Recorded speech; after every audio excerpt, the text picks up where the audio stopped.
नमस्कार, तुम्हा सर्वांचं आपल्या स्टडी पॉइंट या यूट्यूब चॅनलमध्ये स्वागत आहे। तर 7-12 उतार्यासंदर्भात राज्य सरकारचा मोठा निर्णय, महसूल विभागाचे परिपत्रक देखील जारी झालेला आहे। याबद्दल संपूर्ण सविस्तर अशी माहिती या व्हिडिओच्या माध्यमातून आपण जाणून घेणार आहोत। तत्पूर्वी तुम्ही जर आपल्या स्टडी पॉइंट या यूट्यूब चॅनलवरती जर नवीन असाल तर आपल्या या चॅनलला लगेचच लाईक आणि सबस्क्राइब करायला विसरू नका। चला तर मग वेळ वाया न घालवता 7-12 उतार्यासंदर्भात राज्य सरकारचा हा मोठा निर्णय काय आहे व महसूल विभागाचे परिपत्रक कशा पद्धतीने जारी झालेला आहे ते या ठिकाणी आपण जाणून घेऊया। बघा, या ठिकाणी तुम्ही टायटल पाहू शकता। टायटल काय आहे बघा, 7-12 उतार्यासंदर्भात राज्य सरकारचा मोठा निर्णय, महसूल विभागाचे परिपत्रक जारी।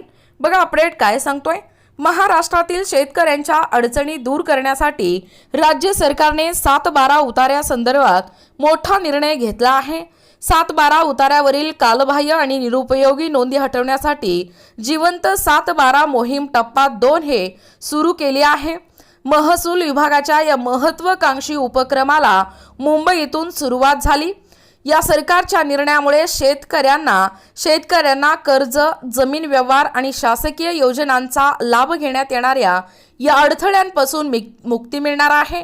अपाक्षेरा, तगाई कर्ज, सावकारी कर्ज, नजर गहाण यासारख्या जुन्या नोंदी हटवून 7-12 अद्ययावत करण्याचे उद्दिष्ट ठेवण्यात आले आहे।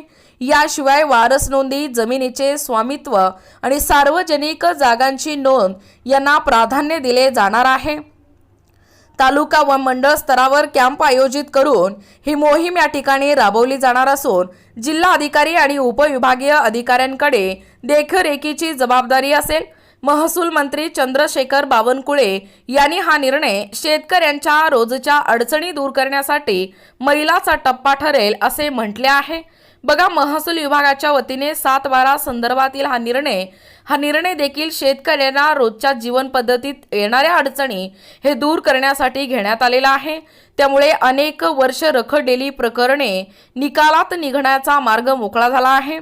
या सरकारच्या मोहिमा अंतर्गत या ठिकाणी अपाक्षेरा, तगाई कर्ज, बंडिंग बोजे, नजर गहाण, सावकारी कर्ज, भूसंपादन निवाडा, बिनशेती आदेश, पोट खराब क्षेत्र, महिला वारस नोंदी यासारख्या कालबाह्य नोंदी हटवून 7-12 उतार्या अद्ययावत करण्यात येणार आहेत।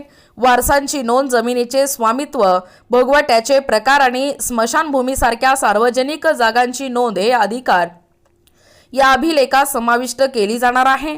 या कालबाह्य नोंदीमुळे शेतकऱ्यांना कर्ज प्रकरणे, जमिनीच्या खरेदी विक्री व्यवहारात तसेच शासकीय योजनांच्या लाभात अडचणी या ठिकाणी येत होत्या। त्यामुळे ही मोहीम शेतकऱ्यांच्या दृष्टीने अत्यंत महत्त्वाची ठरणार असून तलाट्यांना संबंधित फेरफार नोंदी घेऊन जुने बोजे व शेरे कमी करण्याचे आदेश देण्यात आले आहेत। तालुका आणि मंडळ स्तरावर कॅम्प घेऊन ही कार्यवाही करण्यात येणार आहे। जिल्हा अधिकारी आणि उपविभागीय अधिकारी यांच्यावर देखरेख व अहवाल सादरीकरणाची जबाबदारी सोपवण्यात आली आहे। बघा, एकूणच अशा पद्धतीने 7-12 उतार्यासंदर्भात हा जो राज्य सरकारचा मोठा निर्णय आहे, महसूल विभागाचे जे परिपत्रक जारी झालेला आहे याबद्दल संपूर्ण सविस्तर अशी माहिती या व्हिडिओच्या माध्यमातून आपण जाणून घेण्याचा प्रयत्न केलेला आहोत। अशाच प्रकारचे नवनवीन अपडेट पाहिजे असतील किंवा तुम्हाला जर आमच्या अध्यापनाचे व्हिडिओ आवडत असतील किंवा तुम्ही जर आपल्या स्टडी पॉइंट या यूट्यूब चॅनलवरती जर नवीन असाल तर आपल्या या चॅनलला लगेचच लाईक आणि सबस्क्राइब करायला विसरू नका। भेटूया अशाच पुढच्या नवीन व्हिडिओमध्ये। तोपर्यंत धन्यवाद।